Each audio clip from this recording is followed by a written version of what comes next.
Hi everyone, and welcome to a new episode of Dirty Data Secrets. Today I have Christian with me, and Christian is going to share a bit more about workflows and especially Howley. Christian, can you please introduce yourself? Absolutely. Thanks so much for having me. I'm really excited to jump on this. I am a HubSpot power user through and through. I've been in the platform for about 8 years now, and both as an admin in-house, on the agency side as well, and then a little bit of consulting. So I think I know my way around HubSpot really well, but there's always something new to learn, and the platform keeps evolving. So always trying to stay with the times and building alongside some great people like yourself. Yeah, nice, really nice meeting you. I was really excited when I saw both your previous role at GitLab and then now you're a co-founder of an own product for the HubSpot ecosystem.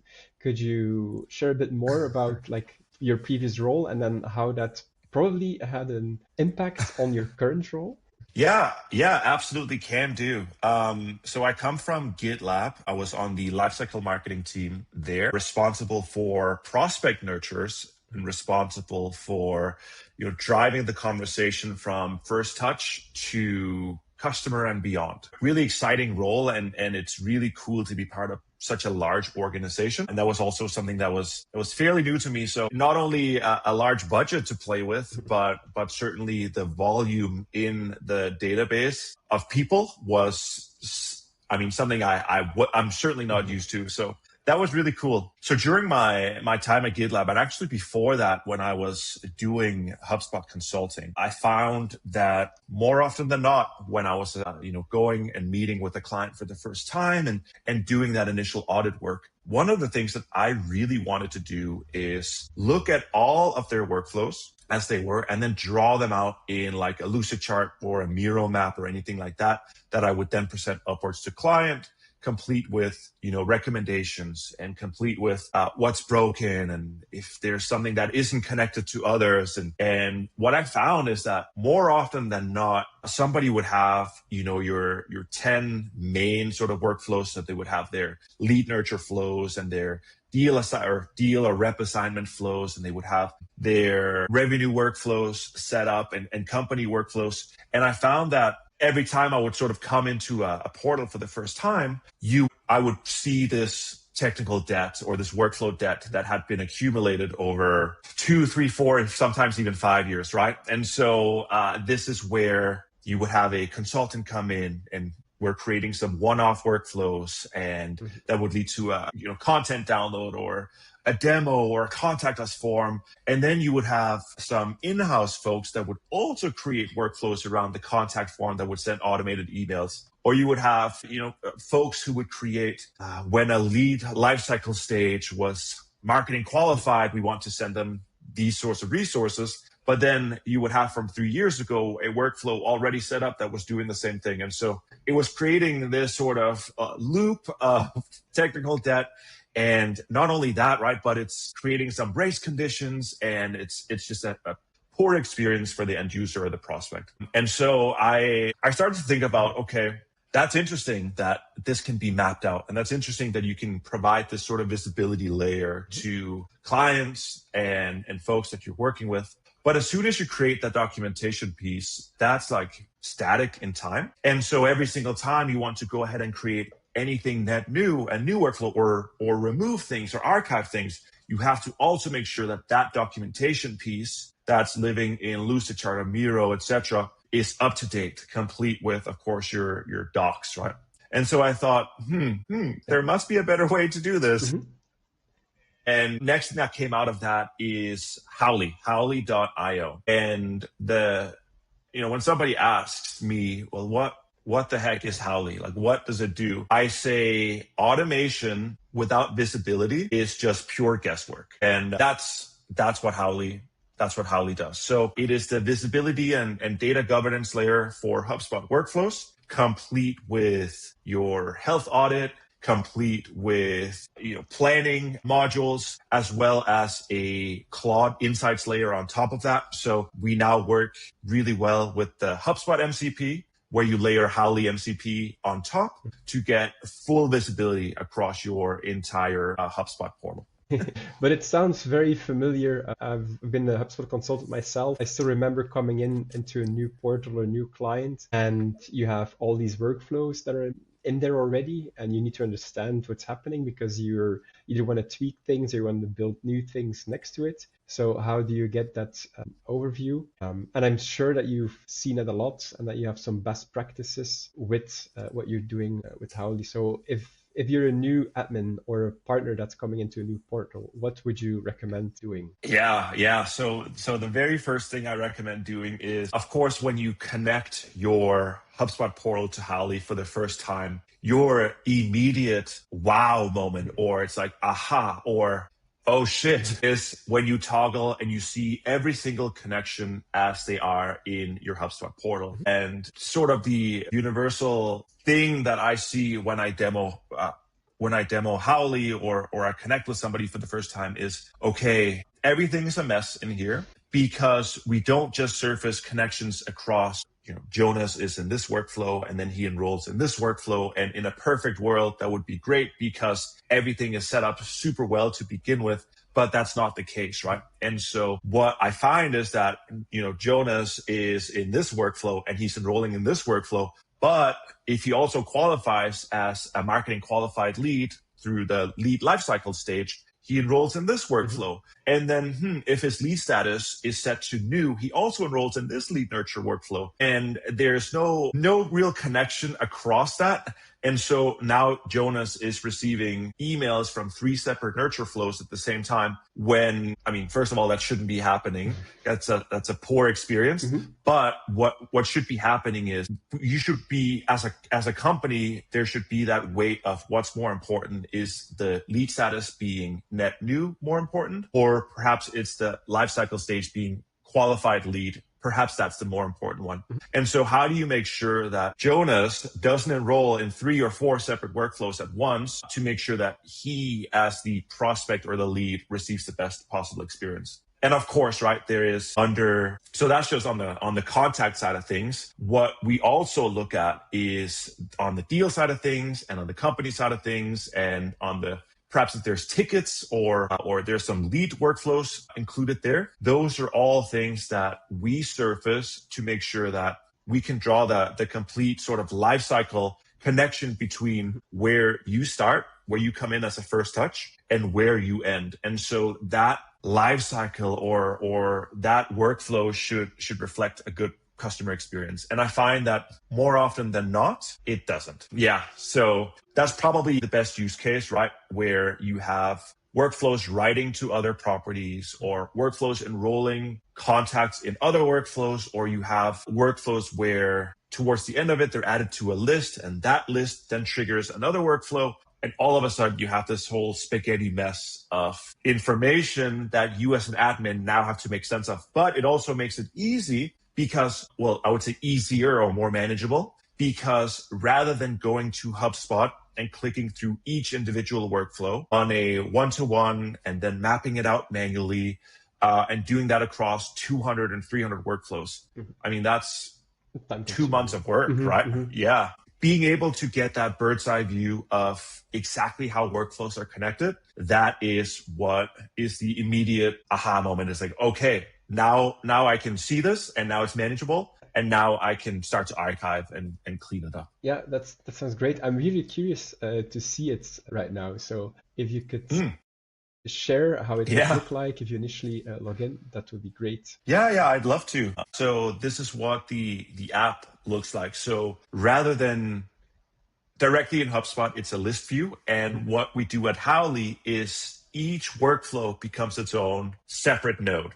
And one thing that Howley also does really well is that rather than it being just one long laundry list, it's actually broken into workflow type. Okay. So all of your workflows that you have in your particular portal, right?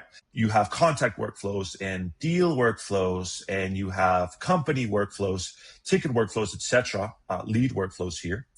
And what we do is we surface all of those and recognize what sort of object type that each workflow is, and then bring it into a really nice canvas view for the user here to have a look at. Now, when you sort of log in for the first time, you're met with this canvas view, which is awesome, but we do prompt the user to actually start clicking around on their workflows. And that is when you start to really see how some connections happen.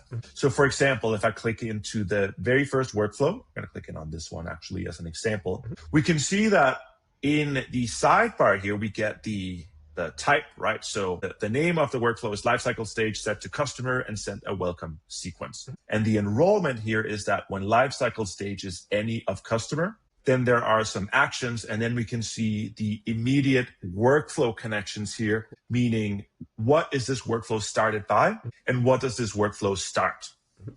And I can hover over these and I can click into this, but this is sort of the immediate, okay, so this workflow is connected to one other contact workflow and 2 deal workflows. That's interesting. And this, for you as an admin, allows you to keep following that thread until you find those connections, right? So if I go to what this workflow starts, that's interesting. It starts this workflow called added to list active customers. Okay, so we can see that when the contact is in the list called active customers, that is when we run them a lead nurture program here. And of course, it started by this lead lifecycle stage called customer, whereby the very last action step is that it's added to this list called active customers.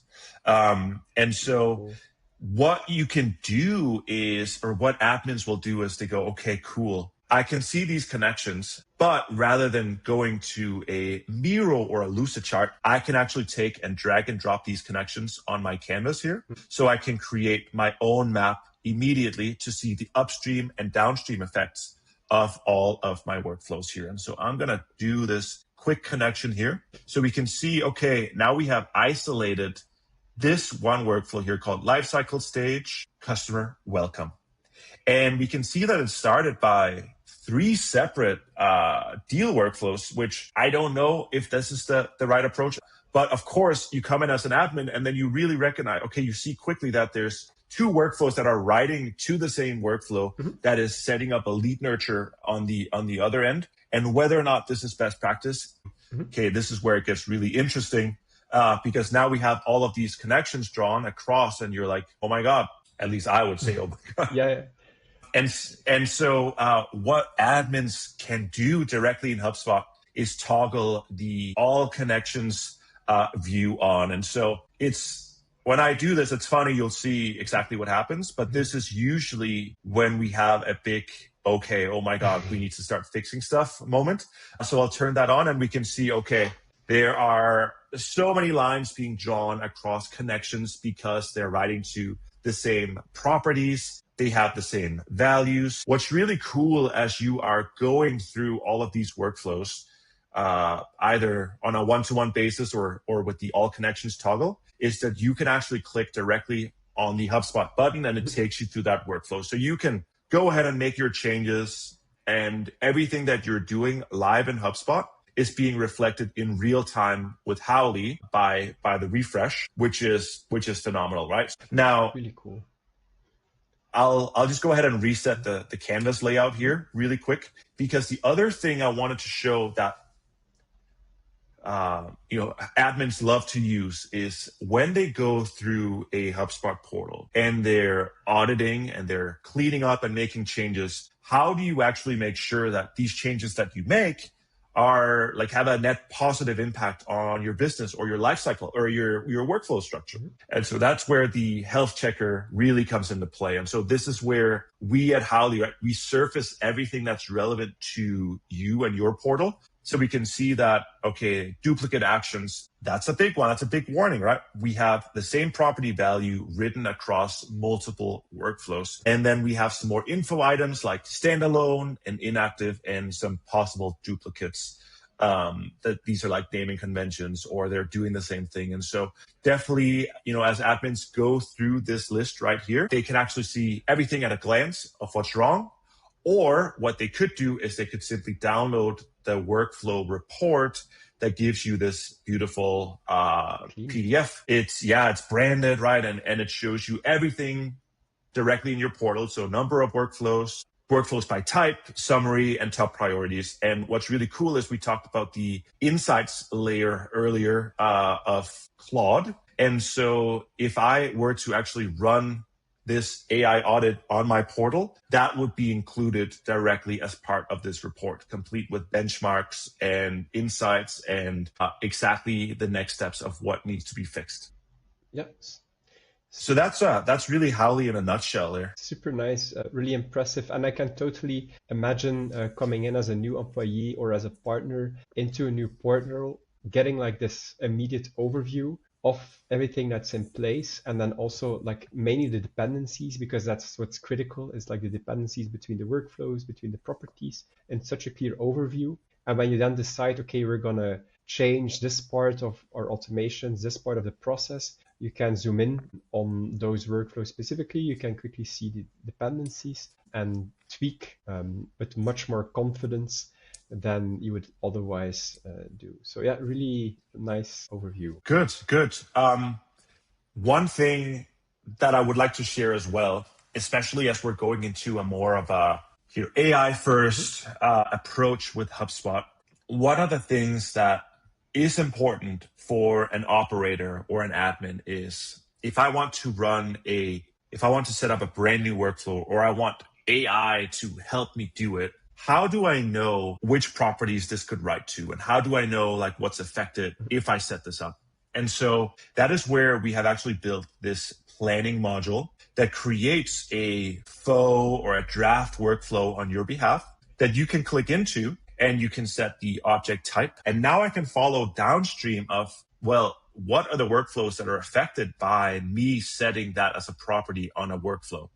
And this allows you to also sort of preemptively or use it before anything goes live to make sure that you can do this confidently, that nothing will get messed up if you were to turn this on. The planning workflow is a really strong functionality too that a lot of our admins had requested, because they do want that confidence in making workflow changes and setting up anything that is net new out there. Yep, that's super useful because Awesome. you're updating properties, and then when you update the property values, that might trigger enrollments in other workflows. And I guess that's one of the most critical things, like just like workflow enrollment. Yeah. Do you have any best practices there that you've seen across your clients? Yeah, definitely do. I think for things like there are certain workflow types that do require some sort of re-enrollment, and others definitely don't. And I would say the biggest one that I can think of right now are events. Where it's not so necessary are at things like perhaps a content download, where you download a piece of content, and perhaps you have, in this simple example, you have 3 emails that follow. So there's a delay step and 3 emails because it's a nurture program.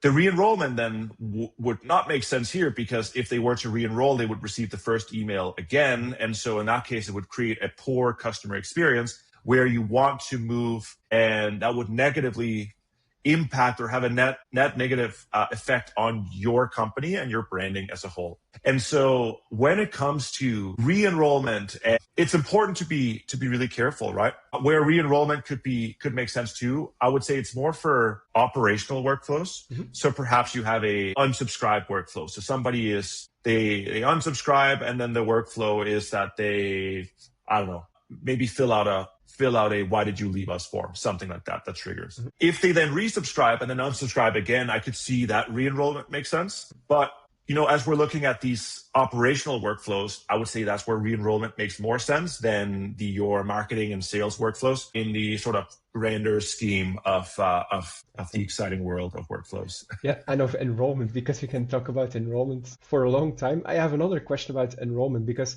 there used to be a time where everybody was pushing for enrollment through lists, mainly like create lists for your workflow, and then always enroll through lists. Like, what's your point of view on that today? I think that opens up a whole other conversation, right? Where I still see companies on HubSpot today treating HubSpot like a Rolodex or like a spreadsheet of contacts. And so where HubSpot is evolving to, and where it has evolved to in the last few years or more, is looking at lifecycle stage and lead status as the source of truth of where contacts are in the funnel, right? So I suppose, going back to the event example, I suppose, right, if somebody registers for a webinar, you may want to add them to a static segment that you can send your follow-up communications to. I mean, that would make sense because you know who registered and you know who attended and didn't attend. So you can create some contextual relevant follow-up for that. Now, for anybody who is more in a lead funnel, as your marketing and sales flows, they all lead towards revenue. And as these two departments are talking with one another, the sort of list view is not so relevant anymore, because if marketing, they generate a net new lead through a content download, and then that lead goes ahead and requests a demo, they should then have gone from marketing qualified, so that is marketing's role, and then sales would then qualify them to sales qualified. And perhaps if they weren't a fit in the demo, they stay as that marketing qualified lead. But perhaps if they go and they do qualify and then move to opportunity and customer and beyond that, you can actually follow that entire life cycle and get your attribution correctly for the entire lead, rather than, they enrolled in this, add them to a list, and then do sort of list marketing or batch and blast, if you will, which I'm totally against, by the way. Like, I think the more relevant and targeted we can run our emails and our additional content, not only will the customer experience be so much better, but the customer also feel really valued, right? And like an example of this is a best practice. This is a campaign I ran. This is years ago. I was at a company called Docebo, which is an e-learning platform, and we had experimented with running standard lead nurture programs. We had experimented with running sales-led programs and some founder-led stuff. It was sort of hard to crack where our leads were, because a lot of them were admins of e-learning at the end. One thing we did is we did really contextual marketing. So if somebody had submitted a contact form to receive a demo, or if somebody had requested a piece of content, we actually set the marketing up to be, hey there, this is Christian from marketing. And we were so open about it, kind of shameless, which I loved. Hey there, this is Christian from marketing. I'm reaching out to see what you'd be most interested in receiving. And there were three or four options, I think, at the time. And what these leads would do is they would open that email excited and go, oh my God, they want to actually give me information that I want. And they would click on one of the options, and that would put them into a workflow completely relevant to what they wanted. And rather than taking that's what you hear the C-suite do. Can we just blast out to our entire database, right?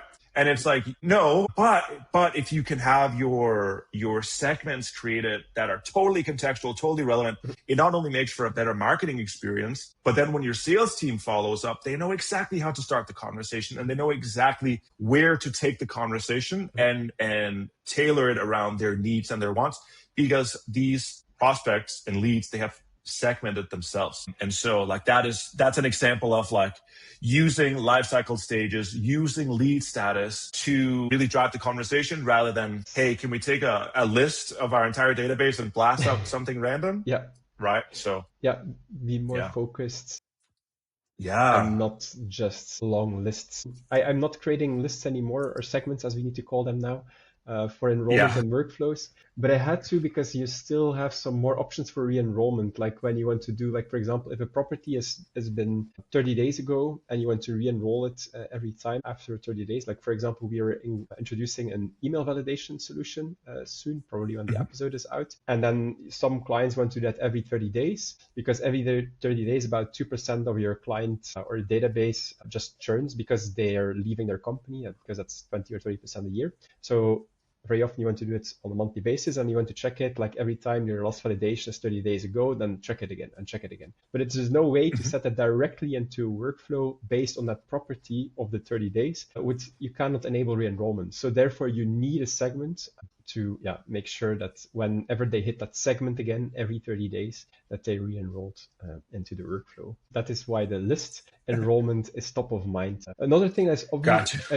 obviously top of mind for workflow enrollments and also unenrollments is merging. You asked if you wanted to discuss Koalify. Well, I didn't really want to, but it's merging has an impact on your enrollment of your workflows. I don't know if you have any best practices for it. There are two main cases, I think. First of all is when you merge a record that is enrolled into a workflow, it gets unenrolled and it doesn't complete the workflow. And then secondly, on contact workflows, you have like a setting that whenever a contact is merged and it meets the criteria of the workflow, that is going to be re-enrolled, or it's going to enroll in the workflow. Sometimes again, not always. Do you have any best practices there, experiences? To be honest, I don't. And I think I'll speak from experience in that it is contextual, right? Actually, something recently that came to mind is I have a colleague who changed their legal name, and so therefore their email address also changed on the company side of things. And so I think it goes back to the whole experience side of things, right? Where if somebody has already gone through the workflow and perhaps they're on email 5 out of 7, and then they are merged and re-enrolled, and then they are back on email number 1. Is that a good experience? I'm not sure, right? And I think companies too, they perhaps personalize it with a first name, last name, maybe. And so, okay, I get email number 1 with a different last name, cool. But I do think that is where because I know that within workflows, right, you can set them to start. You can enroll at a certain step if you want to do that.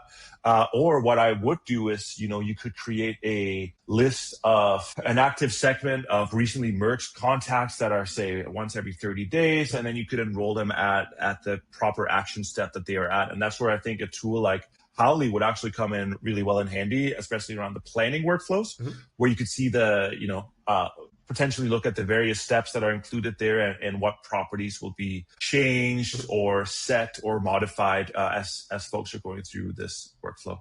Yeah, I think that would make sense. Yeah, agreed. I also generally don't recommend enabling enrollment because of a merge, because it's most of the times, especially if you're sending out email or communication, they might receive it twice. If it's like for a more technical internal property workflow, then I guess it can make sense, but it really depends on the use case. And in order to protect records that are merged into a workflow, we have a nice blog article on that. So whenever they're enrolled, to avoid that they're getting merged, you basically make sure that they have a property, because there used to be a property is currently enrolled in workflow that was native to the platform. That's not available anymore, but you can, with segments again, you can create a similar property to make sure that whenever they're enrolled in a workflow that is important to you, that they want to complete, that property value is enabled or is on, and that you then avoid merging records that are enabled for one of these workflows. Anyways, that's enough about enrollment criteria. There is one last piece I want to focus on,